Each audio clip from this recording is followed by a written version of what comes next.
Bonjour, je suis ravie de vous accueillir au musée Eugène Delacroix et je suis Dominique de Fonréau et je suis la directrice du musée et nous allons ensemble visiter l'exposition Maurice Denis et Eugène Delacroix de l'atelier au musée, une exposition qui vient de s'ouvrir au musée et qui dure tout l'été jusqu'au 28 août et qui permet pour la première fois de revenir sur la fondation du musée par la Société des Amis d'Eugène Delacroix et de montrer aussi comment Maurice Denis, qui a été le président de cette société, donc qui a vraiment porté la création du musée, comment Maurice Denis et ses amis sont venus à l'Art de Delacroix. Donc c'est une exposition qui revient pour la première fois sur la fondation du musée, à la fois en montrant le processus, mais aussi en montrant comment l'Art de Delacroix, qui pourtant était mort avant leur naissance, donc c'est un grand aîné, si on peut dire comme ça, a joué un rôle très important pour la création de Maurice Denis, mais aussi par exemple d'Édouard Vuillard, d'Émile Bernard, de Matisse lui-même, même si Matisse n'a pas été membre de la Société des Amis d'Eugène Delacroix, mais comment ça a joué, cette création a joué une influence considérable sur leur propre art. Nous sommes ici donc dans le dernier atelier, dans le dernier appartement d'Eugène Delacroix. Il s'installe ici en 1857 et il y meurt le 13 août 1863. C'est son dernier lieu de vie et lieu de travail à Paris. Delacroix a eu plusieurs ateliers dans Paris et plusieurs ateliers qui sont assez souvent rive gauche. Quand il s'installe ici, il quitte la rive droite où il était, rue Notre-Dame de Lorette, mais c'est vrai que beaucoup de ses ateliers ont été, notamment quand il était jeune, rive gauche, puisqu'il a eu un atelier tout à côté d'ici, rue Jacob, dans les années 1820, puis ensuite un atelier quai Voltaire, donc pas très loin d'ici. Nous sommes, j'aurais dû le dire, à Saint-Germain-des-Prés, au cœur de Paris, sur la très jolie petite place de Furstenberg, donc c'est un lieu aussi que Delacroix a choisi. C'est un lieu tout à fait intéressant. Ici, on est dans un immeuble dit de rapport, qui s'est édifié donc, à la fin du XVIIIe siècle, et donc un immeuble qui appartenait à un propriétaire qui louait. C'était l'usage à Paris. On est vraiment dans l'architecture typique parisienne, avec ses appartements en plâtre parisien. Et donc Delacroix a été locataire. Et il y avait aussi un atelier au 5e étage de ce même immeuble qui a été occupé juste après la mort de Delacroix par deux jeunes artistes prometteurs qui étaient Frédéric Bazille et Claude Monet. Et Bazille et Monet étaient déjà venus avant la mort de Delacroix, donc à la toute fin de la vie de Delacroix, en essayant de guetter le maître.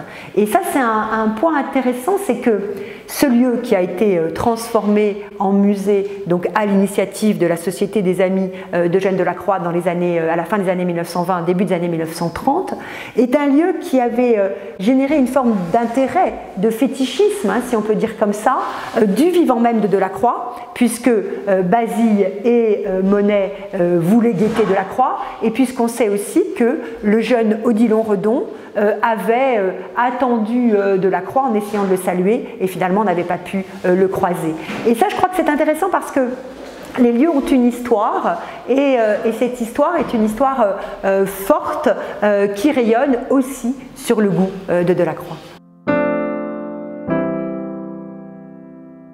C'est une fascination qui, à mon avis, naît en trois temps, si on peut dire comme ça. La première, c'est la plus banale peut-être, mais très intéressante à souligner, c'est que Delacroix est un artiste de musée quand ils naissent. Tous naissent à la fin des années 1860, début des années 1870.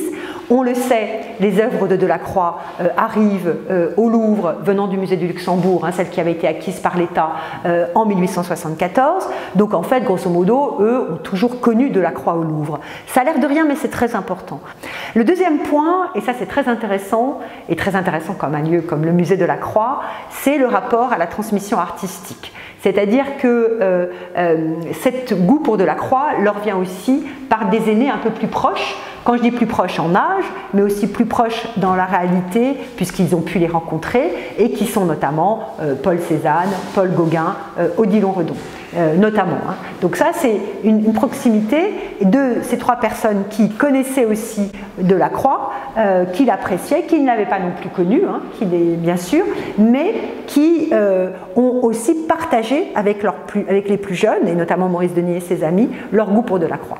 Et puis troisième point, que je trouve absolument fascinant et qui, je dois dire, n'a peut-être pas encore été assez valorisé par l'histoire de l'art et qui, moi, m'a beaucoup intéressé, beaucoup touché, c'est la première publication du journal de Delacroix en 1893.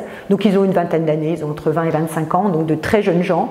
Et cette publication est pour eux un véritable événement parce que c'est la possibilité d'avoir accès à Delacroix intime, évidemment, mais c'est aussi la possibilité d'avoir accès à Delacroix théoricien, donc de faire d'une certaine manière leur les théories de Delacroix, qui n'avaient pas été professées puisque Delacroix n'avait pas eu d'atelier à l'école des Beaux-Arts. Donc c'est quelque chose par exemple dont s'empare Signac, qui est membre de la Société des Amis d'Eugène Delacroix et qui écrit de Delacroix au néo-impressionnisme grâce à la lecture du journal de Delacroix. Donc ça c'est un point très important. Donc en trois temps, et que je trouve très intéressant parce que finalement ça parle de quoi? Ça parle du musée. Et je sais que vous êtes, et toutes les personnes qui vous écoutent sont très intéressées par ce musée du Louvre, et ça parle du musée, ça parle de l'importance du musée pour la création. C'est quelque chose que je dis souvent, les musées sont des lieux de vie, sont des lieux d'échange, sont des lieux de transmission, j'insiste beaucoup sur ces éléments-là. Et puis ça part du rapport à l'écrit et de quelque chose qui fait que la grande spécificité de Delacroix, c'est d'être un peintre de génie, on le sait bien, mais d'être aussi un dessinateur de génie, et ça on ne le savait pas de son vivant, ça a été révélé par sa vente après l'essai, mais aussi un écrivain de grand talent, et la première publication du journal en 1893, le révèle aussi au grand public. Ce qui est très intéressant, c'est que c'est un atelier qu'il a construit. Quand je dis construit, c'est même un atelier qu'il a conçu. C'est-à-dire que c'est lui qui a dessiné les plans d'atelier. Il est un entrepreneur, mais il n'a pas d'architecte. Il a conçu un véritable pavillon. Si on est pragmatique, le pavillon est même plus solide que l'immeuble de plâtre parisien dans lequel il a loué. C'est vraiment un pavillon assez solide, assez grand, avec une façade très ordonnancée sur le jardin, avec des pilastres, des décors, des grandes baies. Donc c'est un lieu auquel il a donné de l'importance. Et si je dis ça, c'est parce que au moment même de la fondation de la Société des Amis d'Eugène Delacroix, il y a eu des personnes pour dire « Ah, mais Delacroix finalement n'avait pas voulu que ce soit gardé, donc peut-être est-ce un tort de sauver ces lieux. » C'est pas un tort de sauver ces lieux parce que Delacroix était, comme souvent dans tout ce qu'il entreprend, un peu ambigu. Il disait d'un côté qu'il ne voulait pas que ce soit gardé et d'un autre il construisait quelque chose qui était plus solide que l'immeuble dans lequel il vivait. Donc il savait bien, enfin bon, s'il avait voulu que ce soit pas gardé, il construisait une cabane à lapin, vous voyez, enfin c'était pas difficile, en bois, et puis, mais d'autres l'ont fait, enfin ce que je suis en train de dire. Donc c'est pas ce qu'il fait. Donc il a fait un atelier à soi, d'une certaine manière, une pièce pour lui, un endroit pour lui, qui donne sur le jardin, qui est très ouvert à la lumière, puisqu'il décide de le placer plein sud, ce qui est un peu contre les usages habituels des ateliers, et je pense que ça compte. Alors dans cet atelier-là, il a peint des œuvres, notamment c'est ici qu'il a fini les chevaux se battant dans l'écurie qui sont aujourd'hui présentés au musée d'Orsay, ici qu'il a aussi peint l'enlèvement de Rebecca qui est aujourd'hui au Louvre, la version de la Médée, furieuse non pas la première, celle de Lille, mais celle qui est aussi au Louvre, mais c'est aussi et surtout ici qu'il a pensé à la fin des décors de Saint-Sulpice, qui viennent d'être restaurés. Même s'il ne travaille pas ici, il travaille in situ, mais en même temps il fait l'aller-retour tous les jours. Et vous le savez, Delacroix est quelqu'un qui fabrique ses couleurs, donc la pensée de la fabrique de ses couleurs, c'est ici qu'il les conçoit. Et c'est ici aussi qu'il donne sens à une entreprise littéraire importante, qui est son journal dans sa dimension théoricienne. Ce qui fait que quand Denis dit qu'il a voulu faire une sorte d'illustration idéale du journal, on est complètement en lien avec l'histoire du lieu. Alors le musée Delacroix, c'est un lieu charmant, c'est un lieu délicieux, c'est un lieu important parce que c'est au sens strict un lieu de mémoire, c'est le lieu où Delacroix a vécu et est mort. C'est un lieu aussi de vie puisque c'est vraiment l'entreprise de Maurice Denis et de ses amis, c'était vraiment d'être dans cette idée de transmission artistique et de vie, mais c'est un lieu aussi qui a besoin d'être sans doute mieux connu aujourd'hui parce que c'est pas forcément un des lieux les plus connus de Paris alors que c'est certainement, et je le dis de façon la plus objective possible, un des lieux les plus charmants de Paris par sa disposition, par l'atelier, par le jardin, par ses collections.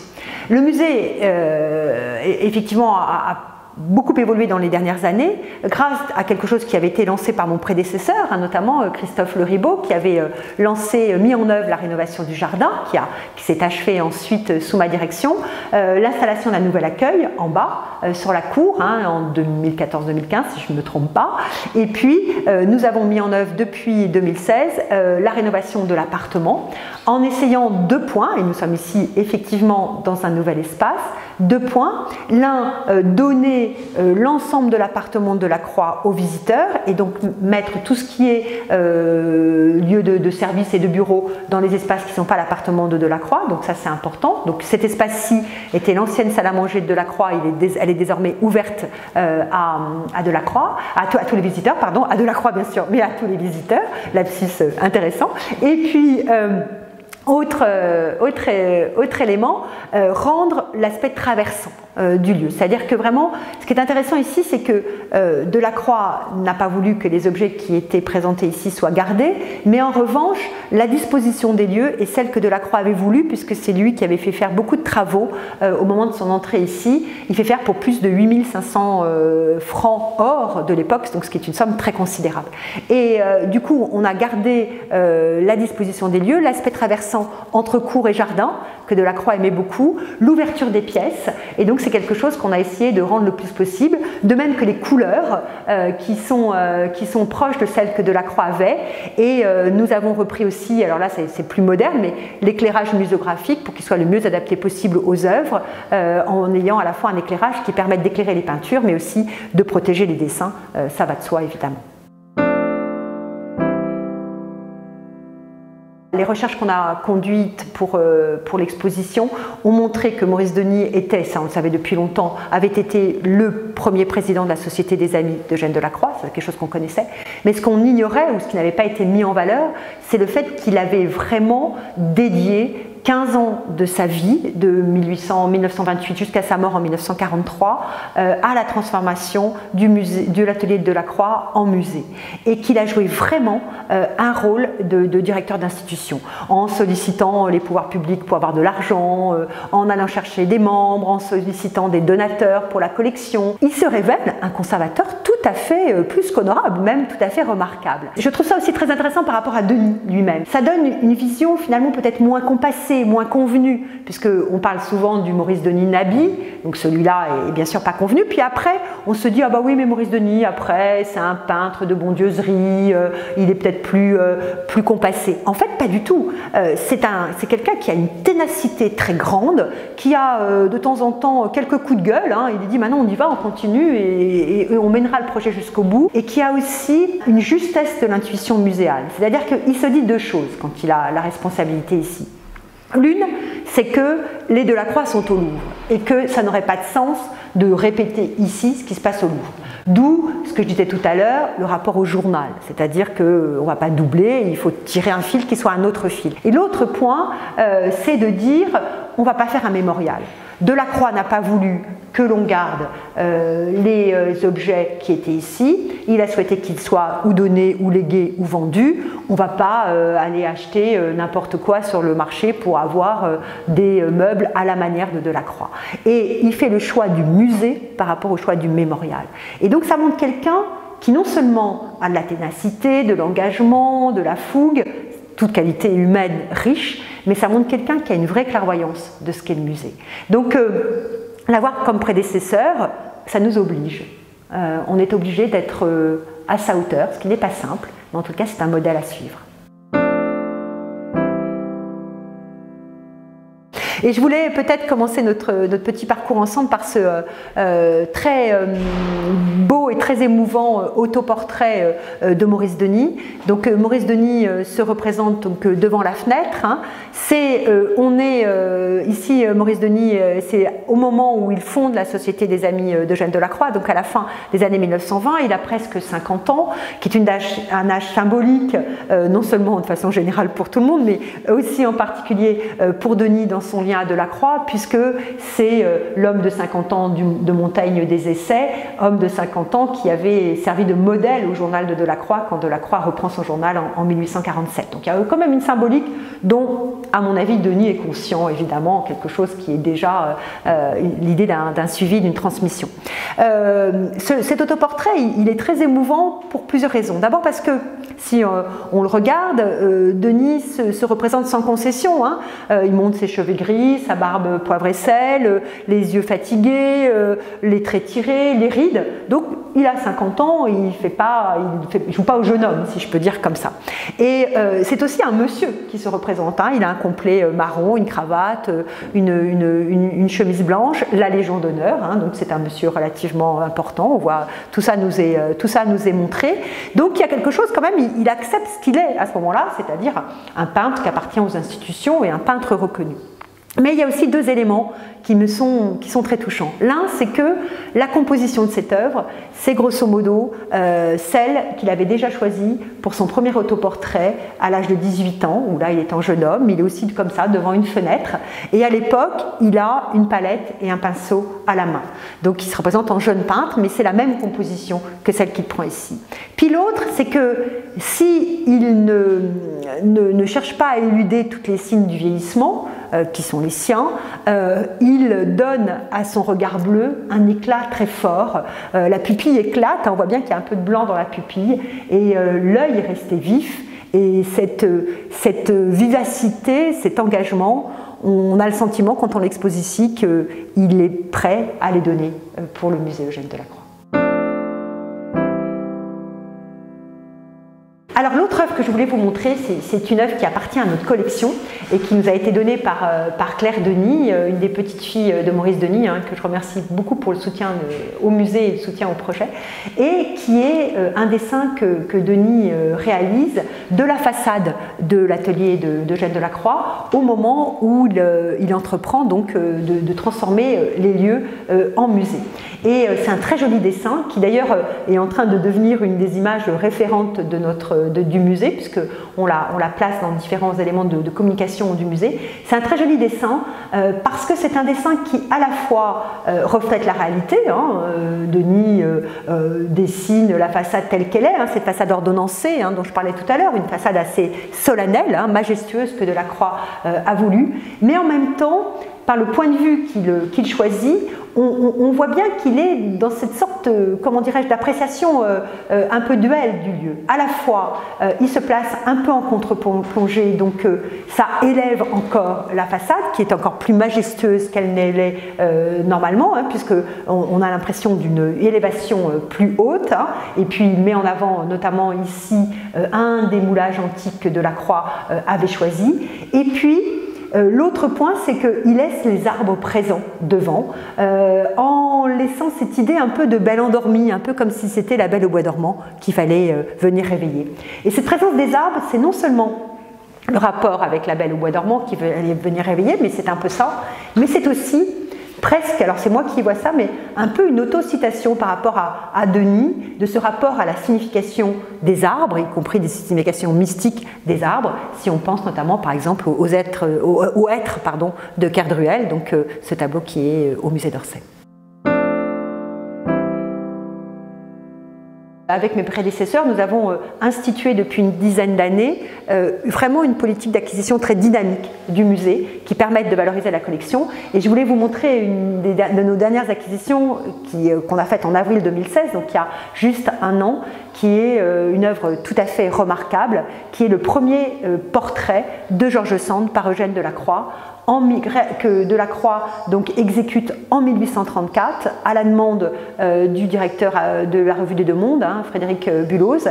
Et Buloz avait demandé ce portrait à Delacroix pour illustrer les articles de Sand dans la revue. Ce portrait est l'occasion de la rencontre entre l'écrivain et le peintre, qui on le sait sont après devenus très amis. Et c'est un moment assez touchant parce que Sand vient de rompre avec Musset. Bon, même si elle est un tout petit peu la cause de la rupture, elle est quand même très triste. Elle n'a pas dormi de la nuit, elle a coupé ses cheveux à la hâte, on voit d'ailleurs il y a des échelles dans ses cheveux. Elle a les traits tirés, amaigris, les yeux creusés, elle est très blanche. Et elle arrive comme ça, de son propre aveu, chez Delacroix, absolument bouleversée alors qu'elle ne le connaissait pas. Elle avait bien sûr entendu parler de lui et lui d'elle, mais ils ne se connaissaient pas.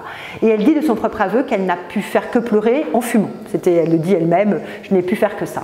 Et les conditions de la rencontre, du coup, sont très émouvantes et certainement, ce sont entre autres ces conditions de la rencontre qui ont rendu possible leur amitié, puisque je crois que si Sand est arrivée avec ce qu'elle pouvait être parfois, cette espèce de superbe féminine, ça aurait un peu agacé notre Delacroix, qui n'était pas toujours très facile, tandis que là, il est très touché, le lien se fait tout de suite, très touché par cette très jeune femme, elle n'a pas 30 ans, hein, lui n'a pas 35 ans non plus, hein, c'est deux jeunes gens, et il l'a peint ici vêtue en homme, mais c'est presque une George Sand en jeune homme, on a l'impression qu'elle a un adolescent de 17-18 ans. Elle est vêtue en homme certes, mais Delacroix a rendu son élégance, hein, la taille est cintrée, donc elle porte certainement un corset, et puis il a joué surtout les enjeux de brun, et a aussi donné une vraie force à ce regard de George Sand avec ses grands yeux. Et j'ai un de mes collègues qui m'a dit, mais c'est un peu comme s'il avait peint cette George Sand en Sainte-Cécile avec ses grands yeux, comme ça, ouverts vers une nuit. On est 30 ans avant la fondation du musée, mais déjà tout ce qui va le constituer ensuite est là en germe. C'est l'idée d'une génération de jeunes peintres. Hein. Denis a réuni ici tous ses amis Nabi au moment où ils sont où le groupe est en train de se séparer. Hein. Il y a une forme de nostalgie d'ailleurs de Denis par rapport à ça.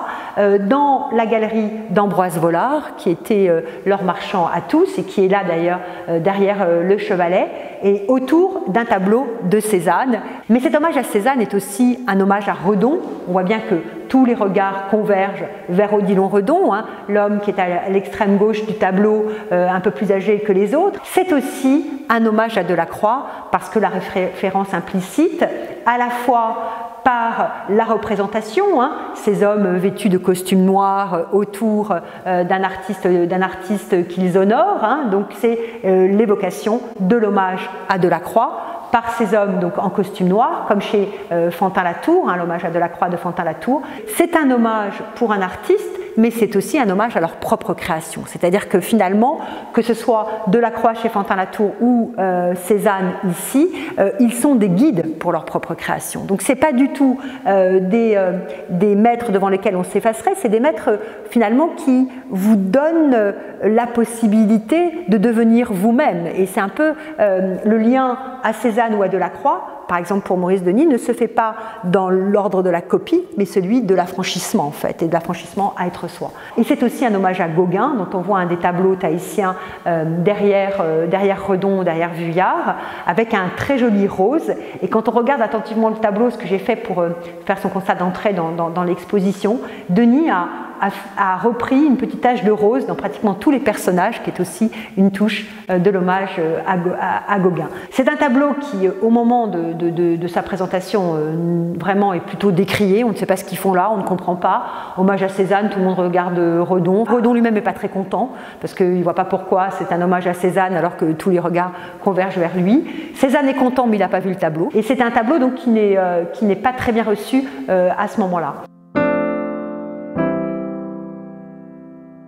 Et donc on a, si on va de gauche à droite, donc Odilon Redon, regardant Odilon Redon, Édouard Vuillard, Vuillard qui est membre ensuite de la Société des Amis d'Eugène Delacroix, André Mellerio avec son haut de forme qui a été l'éditeur des écrits de Redon et que Denis représente avec le journal de Delacroix sur ses genoux dans un tableau qui est présenté au musée d'Orsay. Vollard avec sa haute stature derrière le chevalet, hein, donc le grand Vollard sur lequel est posé le tableau de Cézanne. Maurice Denis à côté de Vollard, on reconnaît bien ses traits, l'œil bleu, la petite barbe en pointe. Juste devant Denis, c'est une manière de rendre hommage à ce personnage, c'est Paul Sérusier qui est l'auteur du Talisman et donc qui avait suivi un peu non pas les cours, mais qui avait écouté Gauguin à Pont-Aven et ensuite passé ces éléments-là à ses amis Nabi. Derrière Sérusier, c'est Rançon, hein, donc, qui était aussi membre de l'aventure Nabi, un peu dégingandé, une main dans la poche, un espèce de contrapposto un peu étonnant, le pantalon relevé, c'est Xavier Roussel, qui est aussi un des anciens Nabi et membre de la Société des Amis d'Eugène Delacroix ensuite, fumant avec ses lorgnons et son petit chapeau, sa canne assez élégante, c'est Pierre Bonnard, que l'on reconnaît bien. Et puis face à nous, la scène d'ailleurs à nous regarder, c'est Marthe Denis, la première femme de Maurice Denis. Et un personnage qu'il ne faut pas oublier, c'est le chat. Voilà, le chat, un chat tigré qui est un chat tigré roux et brun, et qui est un peu un petit clin d'œil, mais on sait que Vollard aimait beaucoup les chats. Donc c'est un petit clin d'œil ici. Et c'est vrai qu'ici dans l'atelier de Delacroix, c'est aussi un clin d'œil à Delacroix qui, je ne sais pas s'il avait une affection réelle pour les chats, mais en tous les cas les a dessinés souvent. Donc c'est aussi un petit clin d'œil ici. Alors ce tableau que je voulais vous montrer, c'est une magnifique œuvre d'Eugène Delacroix qu'il peint à la fin des années 1840, à un moment où il réalise une série de fleurs, de bouquets de fleurs. Et ces bouquets de fleurs de Delacroix sont tout à fait étonnants parce que par leur composition, ici on a l'impression que le bouquet est en apesanteur, on ne voit pas le vase, donc une espèce de, voilà, il existe en tant que tel, il tient je ne sais comment, puisqu'on ne voit pas le vase, donc ça c'est assez magnifique, c'est comme un bouquet en lévitation, comme une sorte de planète colorée, comme ça en lévitation. Et puis l'autre élément auquel je suis très sensible, c'est qu'il a envie non seulement de reproduire au mieux la couleur des fleurs, ça on comprend bien en tant que peintre qu'il a envie de ça, mais il a envie de comprendre comment la couleur des fleurs naît. C'est-à-dire que ce n'est pas seulement un enjeu de la reproduction, mais c'est même comment ce rouge devient-il si rouge, ce jaune devient-il si jaune. Enfin, c'est tout à fait intéressant. Et c'est un tableau avec une très belle histoire, parce qu'il a été acquis par un collectionneur qui s'appelait Victor Choquet, qui était proche de Pissarro et de Cézanne, que Cézanne d'ailleurs représente dans son apothéose à Delacroix, qui est présent dans l'exposition. Et ensuite, il a été acquis par Vollard, et Vollard l'a offert à Cézanne. Et c'est une œuvre que Cézanne avait dans son atelier, que Denis a vu dans l'atelier de Cézanne quand il a rendu visite à Cézanne en janvier 1906, quelques mois avant la disparition du peintre, et dont on dit qu'à la toute fin de sa vie, dans les dernières semaines de sa vie, Cézanne l'a fait porter dans sa chambre. Et donc on peut dire que c'est une œuvre qu'il a vue en mourant, en tous les cas, c'est ce qu'on peut en dire. Donc c'est un tableau très fort, très intéressant, parce qu'il dit beaucoup de la création de Delacroix, mais il dit aussi beaucoup de ce que Cézanne est allé puiser chez Delacroix, qui est le rapport à la tradition, certainement, que Delacroix avait ici détourné, mais déjà, ce qu'on peut voir ici, c'est ce goût qu'a eu Cézanne pour la synthèse des formes, qui le conduit à la toute fin de sa vie vers ces magnifiques paysages où les formes sont diffractées.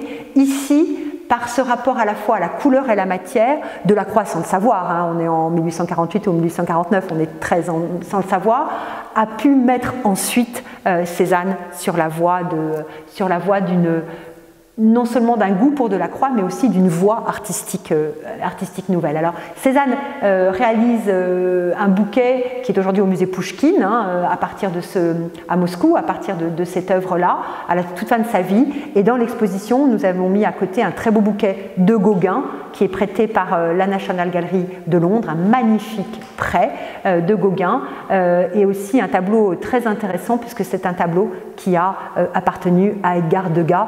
Et donc, vous voyez que dans le choix des œuvres que j'ai fait pour l'exposition, il y a à la fois un rapport aux œuvres elles-mêmes, mais aussi à leur histoire, et qu'on tisse là des fils entre des générations de peintres, et ça me semble quelque chose de très important à souligner. Matisse a une relation assez ambivalente à Delacroix. Il dit, moi, Delacroix, je suis assez éloigné, pas de rapport entre moi et Delacroix, je vis mon œuvre, donc pas de rapport. Et en même temps, quand il va au Maroc, il dit, j'ai trouvé les paysages que Delacroix avait peints. Bon, déjà, Voilà. Et puis, il dit aussi que lui n'a pas lu Delacroix et il se tient à distance. Et en fait, quand on lit attentivement les écrits de Matisse, parce que Matisse lui aussi a écrit, on se rend compte qu'il a une attitude là aussi assez intéressante parce qu'il reprend à son compte une parole que Delacroix avait eue par rapport à Raphaël, où Delacroix dit mais qu'est-ce que c'est que ça, vouloir copier Raphaël aujourd'hui, ça n'a pas de sens. Et bien sûr, il a en tête Ingres, hein, qui suit Raphaël du point de vue de Delacroix de façon trop implicite. Et il dit, si Raphaël vivait à notre époque, il ne ferait pas du Raphaël, il ferait autre chose. Donc ça n'a pas de sens de le copier de façon comme ça, immédiate et relativement servile. Et de façon très amusante, Matisse dit exactement la même chose par rapport à Delacroix, en disant, si Delacroix vivait à notre époque, il ne ferait pas la même chose, donc je ne vais pas l'imiter. Donc il l'a bien lu, il le connaît bien. Il n'est pas membre de la Société des Amis d'Eugène Delacroix, mais à la toute fin de sa vie, dans les années 1950, quand malheureusement tous les autres ont disparu, il accepte, sans doute à la demande de Raymond Escolier, qui est à ce moment-là membre de la Société et qui est conservateur au Petit Palais, que les écrits soient sous la présidence d'honneur de M. Henri Matisse. Donc il a quand même un rôle par rapport à ça. Et évidemment, par rapport aux odalisques, hein, et par rapport au rapport à l'Orient, l'influence de Delacroix est manifeste. Hein. À la fois dans le rapport à la couleur, hein, même si Matisse, qui n'est pas du tout la même génération de Delacroix, va beaucoup plus loin dans notamment les aplats colorés, hein, ce magnifique ciel, le magnifique plancher rouge ici qui rappelle la couleur de la culotte de l'odalisque, mais quand même avec ce rapport au décor qu'on trouve chez les femmes d'Alger, hein, notamment d'Eugène Delacroix, et puis cet aspect profondément méditatif, mélancolique. Hein. Vous savez, les femmes d'Alger de Delacroix, le grand tableau d'histoire de 1834 qui s'appelle Femmes d'Alger dans leur appartement, ou parfois dit dans leur intérieur. J'aime bien cette idée d'intérieur parce qu'en fait, l'intériorité, elle est à double titre. Elles sont chez elles, dans leur intérieur, mais elles sont aussi dans leur intérieur, c'est-à-dire dans leur intime et dans leur méditation. Je voulais vous dire que j'étais ravie de partager cette visite avec vous. Hein. C'est un grand plaisir pour moi de vous conduire au sein du musée. Et je voudrais vraiment vous inviter à venir parce que je crois que en ce moment, grâce à cette exposition, on peut à la fois comprendre les raisons pour lesquelles Delacroix aimait tellement ce lieu, hein, qui est un lieu préservé, entre cour et jardin, au cœur de Saint-Germain-des-Prés, qui appartient à un quartier qui est un quartier préservé, hein, en dehors des rénovations haussmanniennes. Donc on découvre aussi un Paris ancien en venant ici. On vient chez Delacroix, en retrouvant finalement aussi ce qui le portait ici, à la fois ce lieu préservé, mais aussi vous découvrirez un jardin, véritable havre de paix au cœur de Paris. Et puis en ce moment, grâce à l'exposition, grâce à ces prêts, c'est l'occasion aussi de montrer que Delacroix a été vivant bien après sa mort et que d'une certaine manière, il est toujours vivant aujourd'hui. Alors n'hésitez pas à venir et à revenir au musée Eugène Delacroix. À très bientôt.